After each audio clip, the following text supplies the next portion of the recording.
During the 3rd year of King Jehoiakim's reign in Judah, King Nebuchadnezzar of Babylon came to Jerusalem and besieged it. The Lord gave him victory over King Jehoiakim of Judah and permitted him to take some of the sacred objects from the temple of God. So Nebuchadnezzar took them back to the land of Babylonia and placed them in the treasure house of his God. Then the king ordered Ashpenaz, his chief of staff, to bring to the palace some of the young men of Judah's royal family and other noble families who had been brought to Babylon as captives. Select only strong, healthy, and good-looking young men, he said. Make sure they are well-versed in every branch of learning, are gifted with knowledge and good judgment, and are suited to serve in the royal palace. Train these young men in the language and literature of Babylon. The king assigned them a daily ration of food and wine from his own kitchens. They were to be trained for 3 years, and then they would enter the royal service. Daniel, Hananiah, Mishael, and Azariah were 4 of the young men chosen, all from the tribe of Judah. The chief of staff renamed them with these Babylonian names. Daniel was called Belteshazzar. Hananiah was called Shadrach. Mishael was called Meshach. Azariah was called Abednego. But Daniel was determined not to defile himself by eating the food and wine given to them by the king. He asked the chief of staff for permission not to eat these unacceptable foods. Now God had given the chief of staff both respect and affection for Daniel. But he responded, I am afraid of my lord the king, who has ordered that you eat this food and wine. If you become pale and thin compared to the other youths your age, I am afraid the king will have me beheaded. Daniel spoke with the attendant who had been appointed by the chief of staff to look after Daniel, Hananiah, Mishael, and Azariah. Please test us for 10 days on a diet of vegetables and water, Daniel said. At the end of the 10 days, see how we look compared to the other young men who are eating the king's food. Then make your decision in light of what you see. The attendant agreed to Daniel's suggestion and tested them for 10 days. At the end of the 10 days, Daniel and his 3 friends looked healthier and better nourished than the young men who had been eating the food assigned by the king. So after that, the attendant fed them only vegetables instead of the food and wine provided for the others. God gave these 4 young men an unusual aptitude for understanding every aspect of literature and wisdom, and God gave Daniel the special ability to interpret the meanings of visions and dreams. When the training period ordered by the king was completed, the chief of staff brought all the young men to King Nebuchadnezzar. The king talked with them, and no one impressed him as much as Daniel, Hananiah, Mishael, and Azariah. So they entered the royal service. Whenever the king consulted them in any manner requiring wisdom and balanced judgment, he found them 10 times more capable than any of the magicians and enchanters in his entire kingdom. Daniel remained in the royal service until the 1st year of the reign of King Cyrus. Chapter 2. Nebuchadnezzar's Dream. One night, during the 2nd year of his reign, Nebuchadnezzar had such disturbing dreams that he couldn't sleep. He called in his magicians, enchanters, sorcerers, and astrologers, and he demanded that they tell him what he had dreamed. As they stood before the king, he said, I have had a dream that deeply troubles me, and I must know what it means. Then the astrologers answered the king in Aramaic, Long live the king! Tell us the dream, and we will tell you what it means. But the king said to the astrologers, I am serious about this. If you don't tell me what my dream was and what it means, you will be torn limb from limb and your houses will be turned into heaps of rubble. But if you tell me what I dreamed and what the dream means, I will give you many wonderful gifts and honors. Just tell me the dream and what it means. They said again, Please, your majesty, tell us the dream, and we will tell you what it means. The king replied, I know what you are doing. You are stalling for time because you know I am serious when I say, if you don't tell me the dream, you are doomed. So you have conspired to tell me lies, hoping I will change my mind. But tell me the dream, and then I'll know that you can tell me what it means. The astrologers replied to the king, No one on earth can tell the king his dream. And no king, however great and powerful, has ever asked such a thing of any magician, enchanter, or astrologer. The king's demand is impossible. No one except the gods can tell you your dream, and they do not live here among people. The king was furious when he heard this, and he ordered that all the wise men of Babylon be executed. And because of the king's decree, men were sent to find and kill Daniel and his friends. When Arioch, the commander of the king's guard, came to kill them, Daniel handled the situation with wisdom and discretion. He asked Arioch, "Why has the king issued such a harsh decree?" So Arioch told him all that had happened. Daniel went at once to see the king and requested more time to tell the king what the dream meant.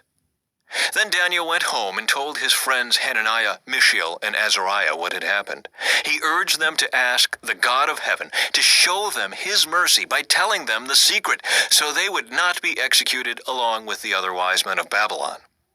That night, the secret was revealed to Daniel in a vision. Then Daniel praised the God of heaven. He said, "Praise the name of God forever and ever, for he has all wisdom and power. He controls the course of world events. He removes kings and sets up other kings. He gives wisdom to the wise and knowledge to the scholars. He reveals deep and mysterious things and knows what lies hidden in darkness, though he is surrounded by light. I thank and praise you, God of my ancestors, for you have given me wisdom and strength. You have told me what we asked of you and revealed to us what the king demanded." Daniel interprets the dream. Then Daniel went in to see Arioch, whom the king had ordered to execute the wise men of Babylon. Daniel said to him, "Don't kill the wise men. Take me to the king, and I will tell him the meaning of his." Arioch quickly took Daniel to the king and said, "I have found one of the captives from Judah who will tell the king the meaning of his dream." The king said to Daniel, also known as Belteshazzar, "Is this true? Can you tell me what my dream was and what it means?" Daniel replied, "There are no wise men, enchanters, magicians, or fortune-tellers who can reveal the king's secret, but there is a God in heaven who reveals secrets, and he has shown King Nebuchadnezzar what will happen in the future. Now I will tell you your dream and the visions you saw as you lay on your bed. While your majesty was sleeping, you dreamed about coming events. He who reveals secrets has shown you what is going to happen. And it is not because I am wiser than anyone else that I know the secret of your dream, but because God wants you to understand what was in your heart. In your vision, your majesty, you saw standing before you a huge, shining statue of a man. It was a frightening sight. The head of the statue was made of fine gold. Its chest and arms were silver. Its belly and thighs were bronze. Its legs were iron, and its feet were a combination of iron and baked clay. As you watched, a rock was cut from a mountain, but not by human hands. It struck the feet of iron and clay, smashing them to bits. The whole statue was crushed into small pieces of iron, clay, bronze, silver, and gold. Then the wind blew them away without a trace, like chaff on a threshing floor. But the rock that knocked the statue down became a great mountain that covered the whole earth. That was the dream. Now we will tell the king what it means. Your Majesty, you are the greatest of kings. The God of heaven has given you sovereignty, power, strength, and honor. He has made you the ruler over all the inhabited world and has put even the wild animals and birds under your control. You are the head of gold. But after your kingdom comes to an end, another kingdom inferior to yours will rise to take your place. After that kingdom has fallen, yet a third kingdom, represented by bronze, will rise to rule the world. Following that kingdom, there will be a fourth one, as strong as iron. That kingdom will smash and crush all previous empires, just as iron smashes and crushes everything it strikes. The feet and toes you saw were a combination of iron and baked clay, showing that this kingdom will be divided. Like iron mixed with clay, it will have some of the strength of iron. But while some parts of it will be as strong as iron, other parts will be as weak as clay. This mixture of iron and clay also shows that these kingdoms will try to strengthen themselves by forming alliances with each other through intermarriage. But they will not hold together just as iron and clay do not mix. During the reigns of those kings, the God of heaven will set up a kingdom that will never be destroyed or conquered. It will crush all these kingdoms into nothingness, and it will stand forever. That is the meaning of the rock cut from the mountain, though not by human hands, that crushed to pieces the statue of iron, bronze, clay, silver, and gold. The great God was showing the king what will happen in the future. The dream is true, and its meaning is certain. Nebuchadnezzar rewards Daniel.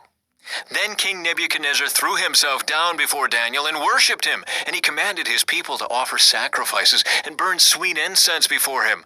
The king said to Daniel, "Truly your God is the greatest of gods, the Lord over kings, a revealer of mysteries, for you have been able to reveal this secret." Then the king appointed Daniel to a high position and gave him many valuable gifts. He made Daniel ruler of the whole province of Babylon, as well as chief over all his wise men. At Daniel's request, the king appointed Shadrach, Meshach, and Abednego to be in charge of all the affairs of the province of Babylon, while Daniel remained in the king's court. Gold statue. King Nebuchadnezzar made a gold statue 90 feet tall and 9 feet wide, and set it up on the plain of Dura in the province of Babylon. Then he sent messages to the high officers, officials, governors, advisors, treasurers, judges, magistrates, and all the provincial officials to come to the dedication of the statue he had set up. So all these officials came and stood before the statue King Nebuchadnezzar had set up. Then a herald shouted out, "People of all races and nations and languages, listen to the king's command. When you hear the sound of the horn, flute, zither, lyre, harp, pipes, and other musical instruments, bow to the ground to worship King Nebuchadnezzar's gold statue. Anyone who refuses to obey will immediately be thrown into a blazing furnace." So at the sound of the musical instruments, all the people, whatever their race or nation or language, bowed to the ground and worshiped the gold statue that King Nebuchadnezzar had set up. But some of the astrologers went to the king and informed on the Jews. They said to King Nebuchadnezzar, "Long live the king. You issued a decree requiring all the people to bow down and worship the gold statue when they hear the sound of the horn, flute, zither, lyre, harp, pipes, and other musical instruments. That decree also states that those who refuse to obey must be thrown into a blazing furnace. But there are some Jews, Shadrach, Meshach, and Abednego, whom you have put in charge of the province of Babylon. They pay no attention to you, your majesty. They refuse to serve your gods and do not worship the gold statue you have set up." Then Nebuchadnezzar flew into a rage and ordered that Shadrach, Meshach, and Abednego be brought before him. When they were brought in, Nebuchadnezzar said to them, "Is it true, Shadrach, Meshach, and Abednego, that you refuse to serve my gods or to worship the gold statue I have set up? I will give you one more chance to bow down and worship the statue I have made when you hear the sound of the musical instruments. But if you refuse, you will be thrown immediately into the blazing furnace. And then what god will be able to rescue you from my power?" Shadrach, Meshach, and Abednego replied, "O Nebuchadnezzar, we do not need to defend ourselves before you. If we are thrown into the blazing furnace, the God whom we serve is able to save us. He will rescue us from your power, your majesty. But even if he doesn't, we want to make it clear to you, your majesty, that we will never serve your gods or worship the gold statue you have set in the blazing furnace." Nebuchadnezzar was so furious with Shadrach, Meshach, and Abednego that his face became distorted with rage. He commanded that the furnace be heated 7 times hotter than usual. Then he ordered some of the strongest men of his army to bind Shadrach, Meshach, and Abednego and throw them into the blazing furnace. So they tied them up and threw them into the furnace, fully dressed in their pants, turbans, robes, and other garments. And because the king in his anger had demanded such a hot fire in the furnace, the flames killed the soldiers as they threw the 3 men in. So Shadrach, Meshach, and Abednego, securely tied, fell into the roaring flames. But suddenly, Nebuchadnezzar jumped up in amazement and exclaimed to his advisors, "Didn't we tie up 3 men and throw them into the furnace?" "Yes, your majesty, we certainly did," they replied. "Look," Nebuchadnezzar shouted, "I see 4 men unbound, walking around in the fire unharmed, and the 4th looks like a god." Then Nebuchadnezzar came as close as he could to the door of the flaming furnace and shouted, "Shadrach, Meshach, and Abednego, servants of the Most High God, come out! Come here!" So Shadrach, Meshach, and Abednego stepped out of the fire. Then the high officers, officials, governors, and advisers crowded around them and saw that the fire had not touched them. Not a hair on their heads was singed, and their clothing was not scorched. They didn't even smell of smoke. Then Nebuchadnezzar said, "Praise to the God of Shadrach, Meshach, and Abednego. He sent his angel to rescue his servants who trusted in him. They defied the king's command and were willing to die rather than serve or worship any god except their own God. Therefore I make this decree. If any people, whatever their race or nation or language, speak a word against the God of Shadrach, Meshach, and Abednego, they will be torn limb from limb, and their houses will be turned into heaps of rubble. There is no other God who can rescue like this." Then the king promoted Shadrach, Meshach, and Abednego to even higher positions in the province of Babylon.